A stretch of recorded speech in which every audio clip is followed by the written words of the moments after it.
let me give you something that just came out from Canada, from the House of Commons and the Speaker of the House.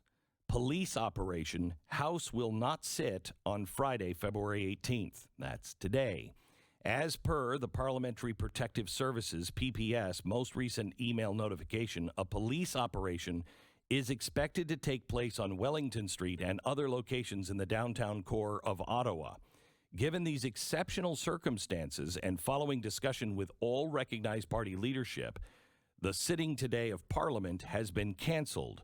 We wish to remind everyone that safety is paramount. The situation is ever-changing. The continued presence of vehicles and demonstrators associated with the convoy alongside police operations will impact the downtown core. If you are not in the House of Commons precinct, stay away from the downtown core until further notice. The police will advise when it is safe to return downtown. Should you already be in the precinct, remain in your building and await further instructions from police. Holy cow, what is happening in Canada? From Rebel News, Ezra Levant. Hello, Ezra. Hi, Glenn. The Parliament was debating the Emergencies Act. That's this martial law. They were literally debating it, and then police said, yeah, for your safety, you guys had better stop debating it. Now, of course, the truckers have been in Ottawa for 3 weeks now, but apparently today is the only day that's so dangerous that Parliament has to shut down, Glenn. It's a real shame that it worked out that way. But hang on just a second, Ezra. It does them no good to have Parliament seated on Monday, and this says that there is, a police operation is expected to take place on Wellington Street. I assume that's right there in front of Parliament, and other locations. So they're saying that something is going to happen this weekend, aren't they? Or today? It started last night. They started going out and decapitating, so to speak, the leadership of the convoy. They arrested Tamara Litch, who was the woman who originally got the GoFundMe going. She's a young Métis woman from Western Canada. They arrested several others. They seized bank accounts. They've been doing that for several days now. So I should tell you that there are still truckers in Ottawa, but it's smaller than it has been. They've opened up pretty much every single road has at least one lane open. Reminder, in 3 weeks, there has not been a single act of violence or property damage done. Oh, hang on. Protesters. Hang on. I think I'd like to go further than that. In the week before the protesters, there were 31 violent crimes in Ottawa. This last week, there was one violent crime. That is, it's actually reducing crime. Yeah, and because people are out on the street and they're shoveling snow and they're feeding the homeless and, they're having hot tub parties. But Trudeau needs to justify his state of emergency. By the way, Glenn, the Emergencies Act is such extreme legislation. It was not even invoked after 9/11. It was not even invoked 7 years ago when an ISIS terrorist broke into Parliament in a hail of gunfire. So Trudeau has looked at 3 weeks of peaceful protest. Yeah, were there parking offenses? Sure, yeah, lots of parking tickets. You betcha. Was there some loud horn honking? You bet there was, until a judge ordered them to stop, and they stopped. There was a bridge between Windsor and Detroit that was shut down for a couple days. Local cops got the truckers to move.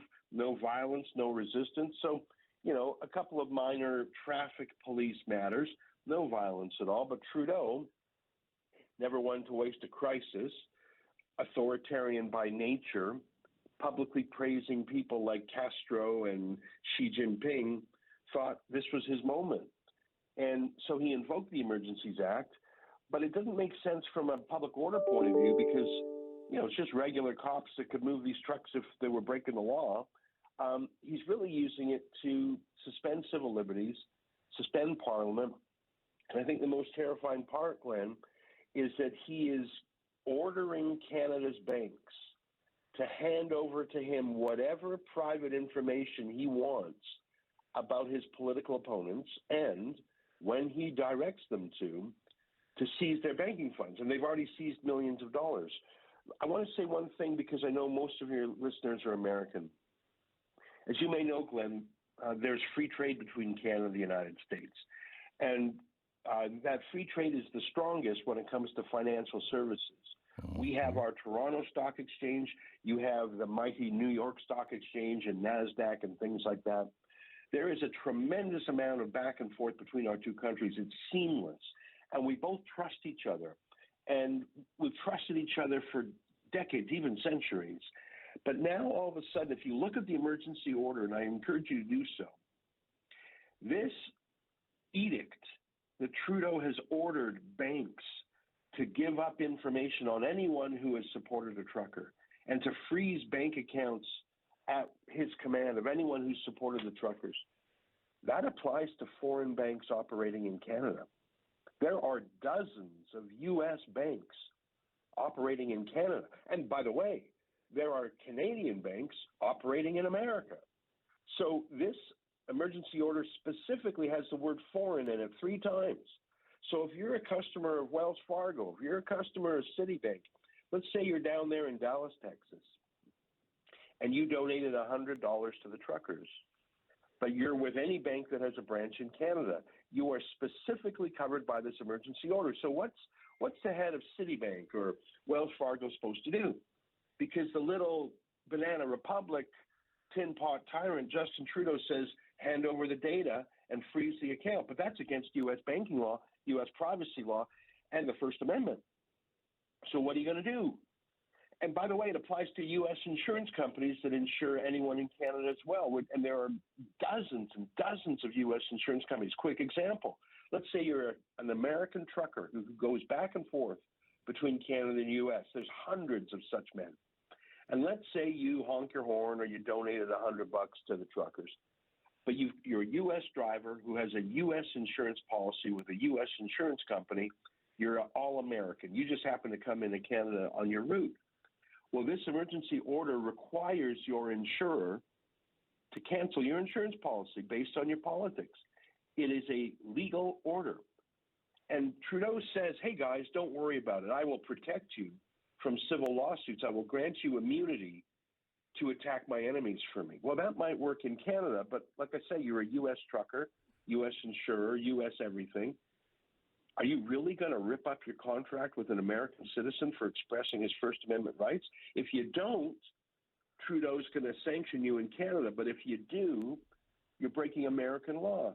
Trudeau has removed Canada from the family of nations of liberal democracies that can be trusted. He is causing a run on the banks. 2 days ago, the three biggest banks in Canada, and I tried because I have an account with one, and I tried to log on. All 3 of them, their websites were down at the same time. How is that possible? Is that a hack? Or is that millions of Canadians saying, yikes, this is like Venezuela now. I think I'm going to take my money out of the bank and put it in gold or just stuff it under my mattress because I can't trust Trudeau using the banks as his errand boys. So it's bad enough for a Canadian, but I got to tell you, Glenn, if you're an American, you are covered by his emergency orders unless America stands up to it. Excuse me. Yeah, I see Joe Biden really disagreeing with Trudeau. Hold on just a second, because I want to get your feeling on how this is going to end, because it can't end peacefully because Trudeau would lose. How do you see this ending for Trudeau and for Canada and America, the world, the Western world? Back with Ezra Levant from Rebel News. How does this end?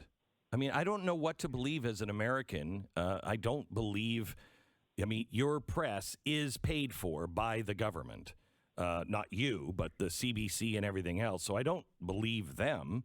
But I don't know what to believe. What do people in Canada think about this? What's going to happen? Well, there's two battling narratives right now. We have the state-run media. We have a state broadcaster called the Canadian Broadcasting Corporation. It's larger than all private media combined. And then 99% of the private media take an annual bailout from Trudeau. So he owns the CBC. He rents the private media, and it shows. But Rebel News and maybe five other little companies, and I mean mini, don't take the cash. So we try and tell the other side of the story. And we've had tens of millions of views of our videos in the last couple of weeks as people are thirsty for the non-government narrative. Because what has happened here is that 100,000 truckers have participated in these convoys over the past 3 weeks. Now, there's only hundreds left in Ottawa. Right. But at its peak, there were 100,000 snaking their way across Canada, and 1 million people went out to see them on the overpasses and the side of the highway. So you got 1 million people who saw with their own eyes the truth of it. And now you've got that. I've got about 90 seconds, so go ahead. Here's how it's going to end. There's nothing to end. There is no violence to put down. The whole thing is a kind of hoax, a pretext for Trudeau to have a sort of internal coup, to seize power, to do extrajudicial arrests and seizures of bank accounts of his enemies. There's nothing to end because it was all just peaceful horn honking. The convoy has already won in that it showed mass resistance to the lockdown. And so does Trudeau use that? Does Parliament and power? Parliament come back, and does he pay a price in the end? I don't know. I doubt it. I mean, he's being propped up by the socialists. Trudeau is he's an authoritarian, and he's moving Canada towards his father figure, Fidel Castro. He really is following that example. He's always praised Fidel Castro. I know. And I think he's trying to make it Cuba of the North, just without the warm beaches. Holy cow. Well, that's what everybody wants. Cuba without the beaches and the wonderful temperatures. That's the world's been clamoring for that. Ezra, thank you so much. Stay safe. Let us know how we can help you. Thank you, my friend. The founder of Rebel News, Ezra Levant. This is a really brave organization and brave people. You can check them out at rebelnews.com, or you can go to convoyupdates.com and get the latest updates from Rebel News. Pray for them and pray for all of our countries. Pray for freedom. It could be a dicey weekend up in Canada.